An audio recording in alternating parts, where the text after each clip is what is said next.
नमस्ते संगत जी, जय गुरुदेव, दान गुरुदेव। आप सबको कैसे हैं आप सब।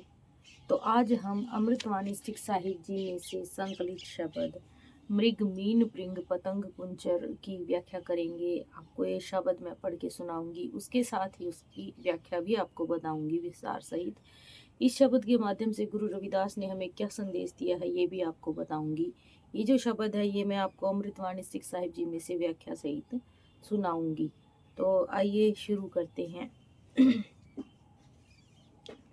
शब्द 14 पेज 25 राग आशा, ये अमृतवाणी के अंदर संकलित है।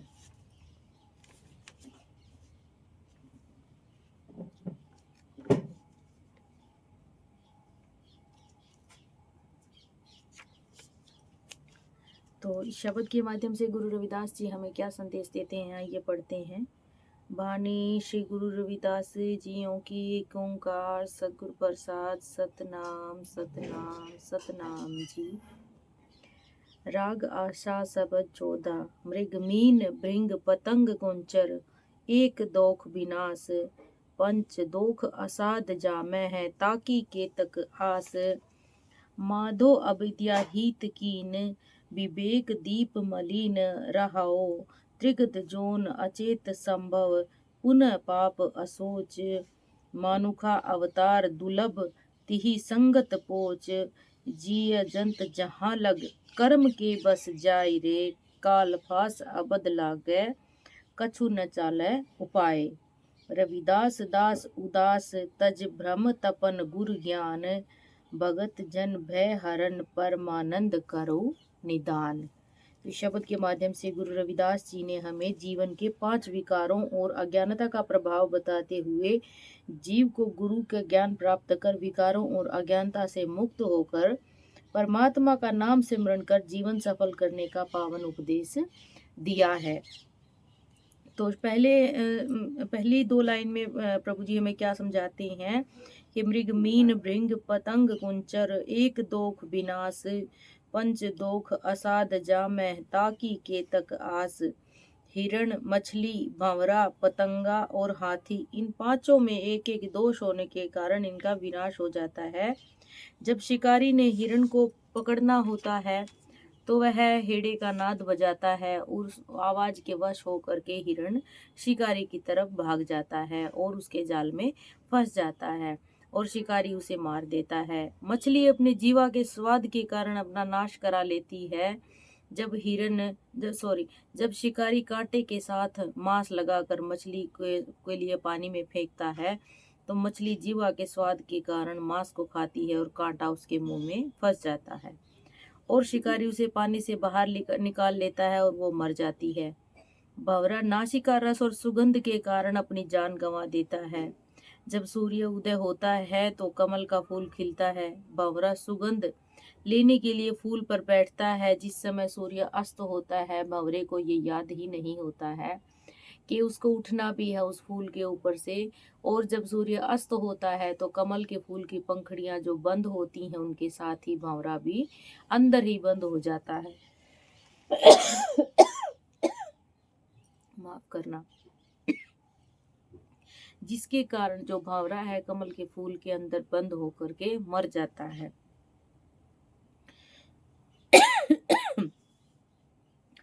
पतंगे को आग के रस के कारण अपनी जान गंवानी पड़ती है। जिस समय पतंगा रोशनी को देखता है तो देखता देखता उसके इतना पास पहुंच जाता है कि उसमें जल करके मर जाता है। हाथी काम वासना के कारण जब शिकारी ने हाथी को पकड़ना होता है तो शिकारी गड्ढा खोद कर उस पर बांस की छत डालकर उस पर कागज की हथनी बना करके खड़ी कर देता है और हाथी ये सोच करके वो हथनी है उसके पास पहुंच जाता है और गड्ढे में गिर करके मर जाता है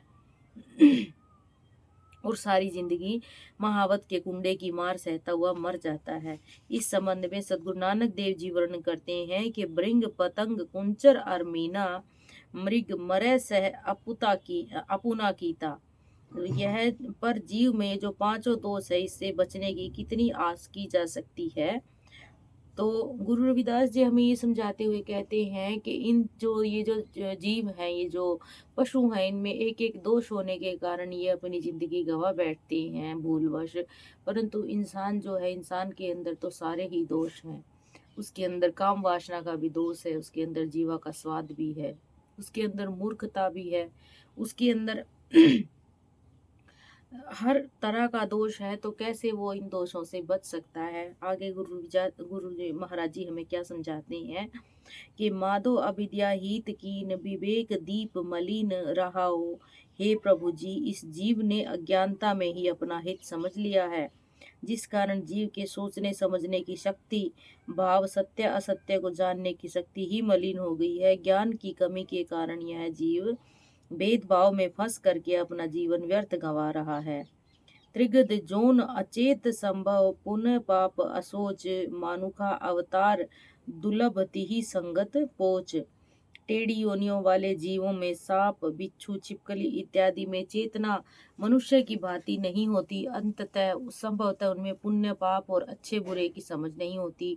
पर इस जीव को अवतारों की भांति जो मनुष्य जन्म प्राप्त हुआ है, इसको सारी समझ है, लेकिन फिर भी विकारों के कारण इसकी जो है जिंदगी खराब हो जाती है। सतगुरु कबीर साहब जी वर्णन करते हैं कि गुरु सेवा ते भक्त कमाई, तब इह मानस देह पाई। इह गुर को सिमरह देव सो देही बजय हरि की सेव। गुरु की सेवा करने के लिए, भक्ति और कमाई करने के लिए यह मनुष्य जन्म मिला है। जिस जन्म को देवी देवता भी तरसते हैं, यह जन्म हरि के सिमरन के लिए मिला है। जीव जंत जहाँ जहाँ लग कर्म के बस जाई, काल फास अबद लाग कछ न चाल उपाई। जहाँ जीव जहाँ जहाँ लगे हुए हैं, अपने किए हुए कर्मों के वशीकरण में लगे हुए हैं। जब जीव को न काटे जाने वाली काल रूपी मृत्यु की फांसी लगती है, तो उसके आगे जीव का कोई उपाय काम नहीं आता। उसको ये संसार छोड़कर जाना पड़ता है। रविदास दास उदास तज भ्रम तपन तप गुर ज्ञान, भगत जन भय हरण परमानंद करो निदान।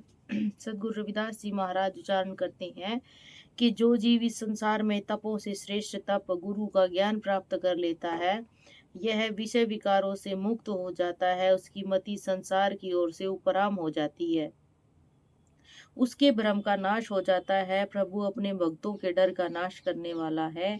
हे परम आनंद प्रभु जी, आप इस जीव संसार में जीवों के विकारों और मरण चक्र का अंत करो।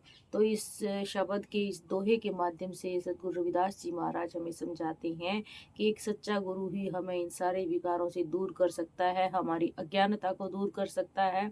और जो हम इस मोह फास में फंसे हुए हैं, एक सच्चा गुरु ही, सच्चे गुरु की संगत ही हमें इन सारे दोषों से मुक्त कर सकती है। इसीलिए सच्चे गुरु की शरण में जरूर जाएं और अज्ञानता से ज्ञान की ओर चलने का प्रयास करें। गुरु रविदास जी महाराज जी का ये जो शब्द है, मैंने आपको अमृतवाणी सिख साहिब जी में से पढ़ करके सुनाया है। आई होप आप सबको समझ में आया होगा।